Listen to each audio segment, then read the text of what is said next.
When I first started practicing law over 30 years ago, recording agreements were pretty simple documents, maybe 10 or 12 pages, which basically talked about the advance that the artist would receive, the royalties that they received.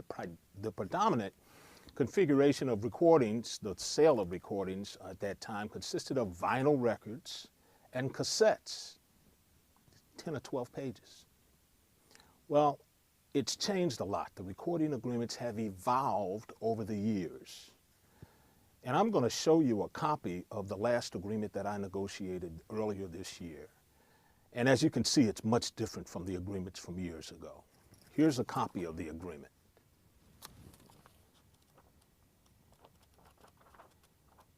"70 pages. I always bring this into class and I drop it on the podium for emphasis, just to let students know this is a pretty thick, very serious document.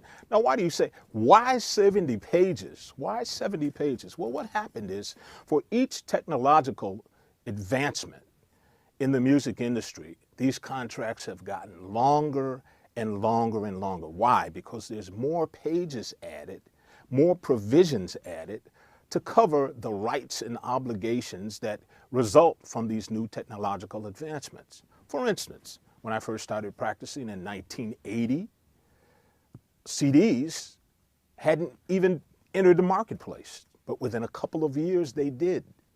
You had 4 or 5 pages added to deal with CDs and the rights and obligations related to the CD becoming a new configuration in the music industry.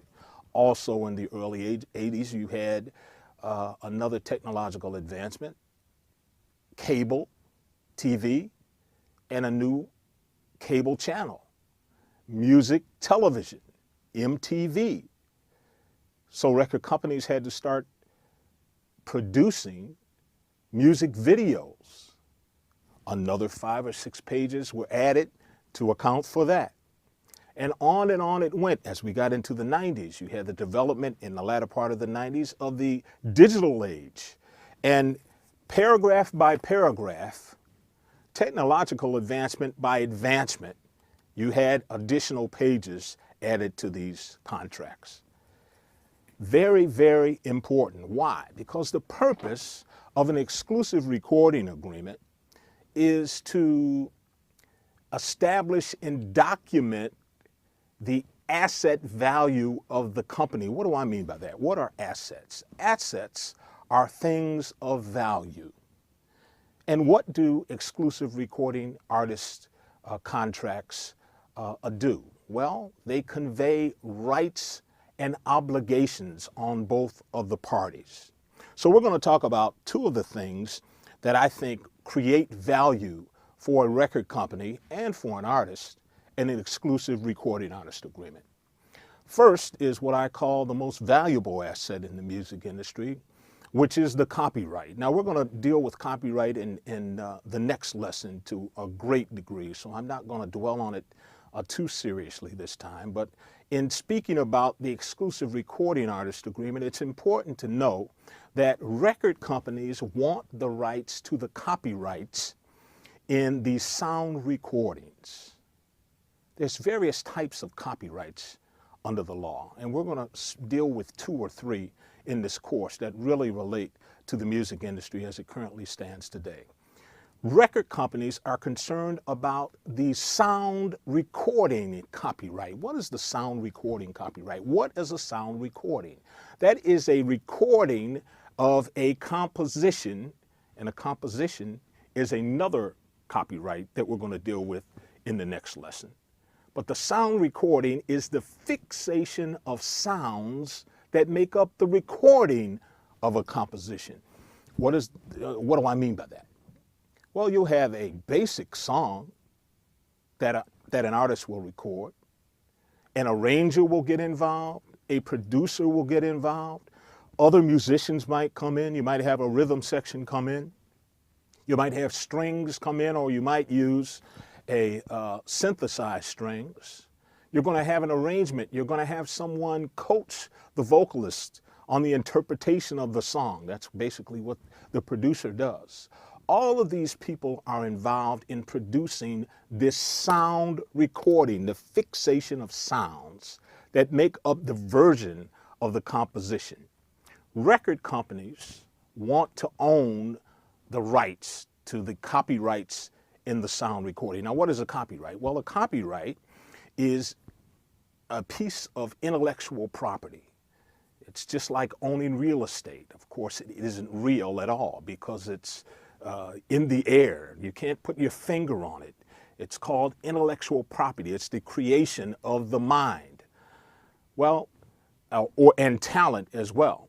So, an artist that performs on a recording, for instance, I recorded with the group Cameo, and the inflections of my voice and my creative work in the studio is something that the record company wants the rights to. And under the exclusive recording artist agreement, that's exactly what happens.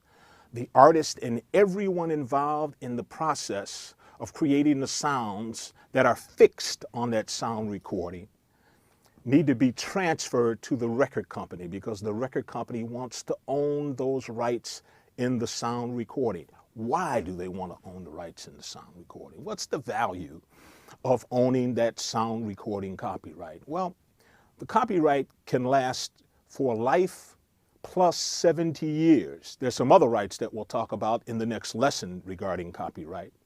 So if I record and produce my own song in my home studio and I'm ready to release it, and I want to release it through my company, John Kellogg Music, then I'm going to transfer my copyright interest to my company, John Kellogg Music, and they will own that copyright for my life plus 70 years, subject to some limitations, which we'll talk about next week.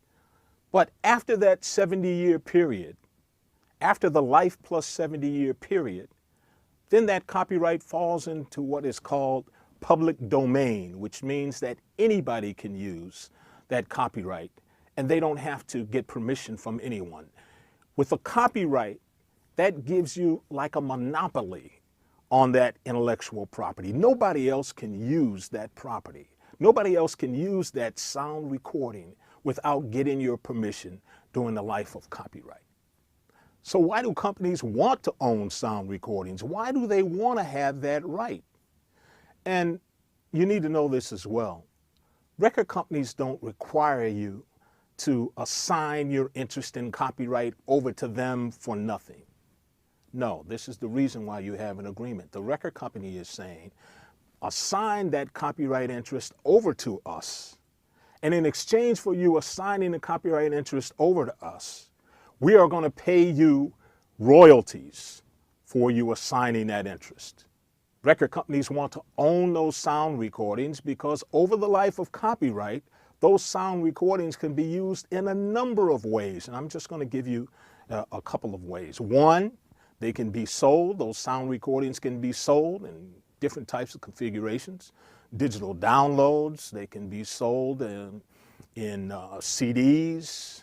They can also be used in other ways. They can be used for streaming purposes. So the record company is in position by owning that copyright to negotiate with the people that want to use those recordings. For instance, streaming services, Spotify, iRadio, and others. They have to get the permission from the owners of the sound recordings to stream those sound recordings.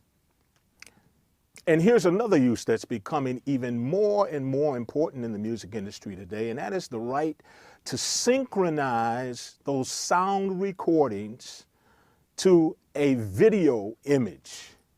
That's called the synchronization right. And what do I mean by synchronize? That means in time sequence, taking a recording and putting it in maybe a commercial, a movie, the background in a movie, or a TV show, or a video on the internet.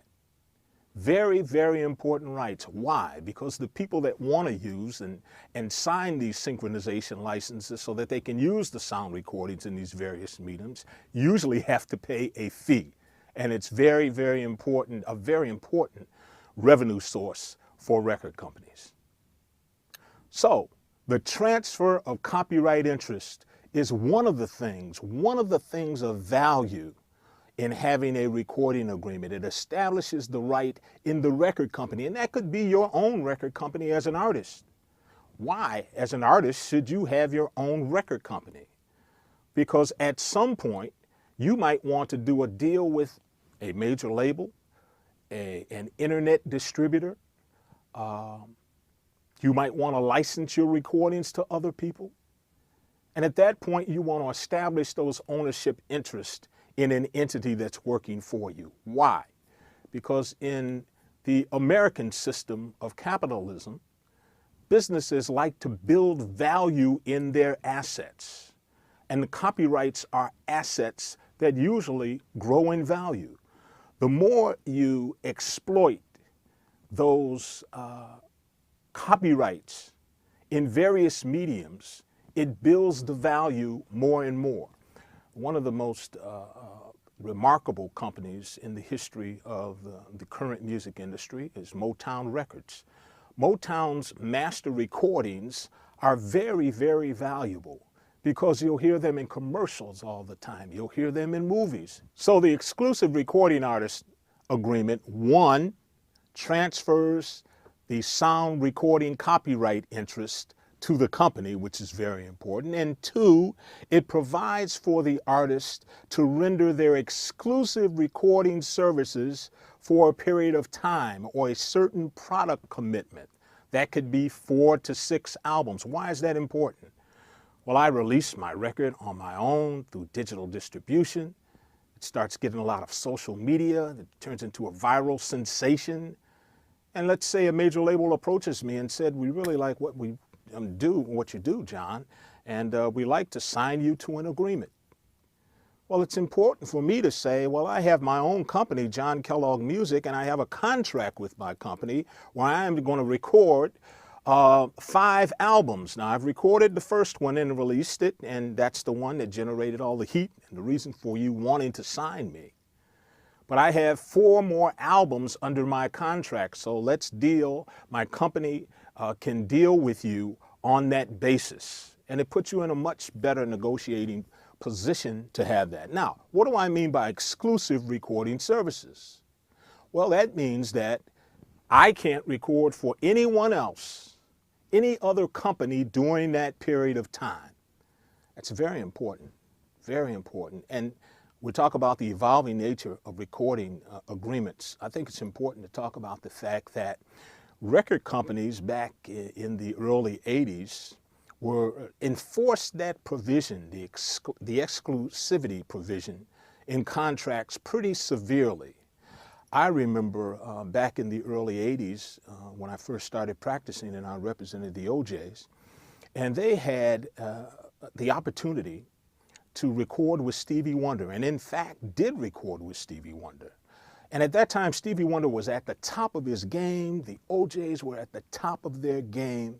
And they went into the studio, and Stevie recorded a song called All I Do. All I Do. Great record, by the way. Great, great record. Stevie plays all of the instruments on it. And of course, you know, he's a fabulous musician, as well as a great, great vocalist and songwriter. And the O'Jays not only provided background vocals for him, but during some point in the recording, the O'Jays did what is called in the industry, they stepped out. And by that, we mean that they started riffing and they started improvising over certain tracks to the point that you could recognize that, hey, that's Eddie Lefert on that track.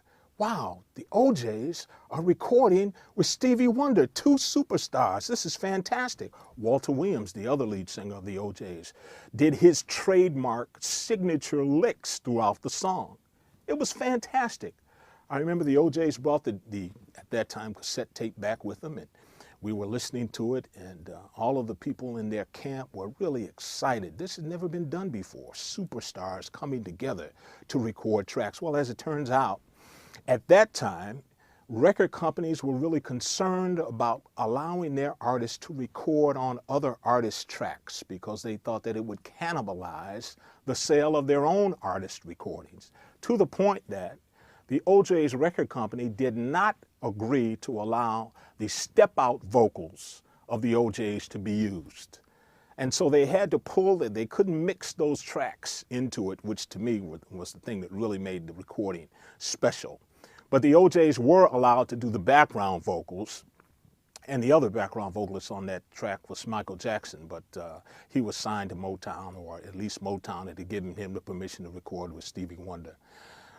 So I think that shows that there was one time that the exclusivity provisions in contracts were very strictly adhered to. And it's important for you to know that if you sign with a record company, you just can't go record with anyone and everyone without getting the permission of the record company that you're signed with. You are their exclusive recording artist. Now that situation has changed. Once again, these contracts evolve. As you got into the rap genre really gaining significant prominence in the 90s and in the first part of this century and currently, you started to have artists provide guest vocals, step-out vocals, on a number of recordings. And now if you look on the current Billboard charts, you're going to possibly find in the top 10, maybe 5 or 6 of the top 10 feature guest artists.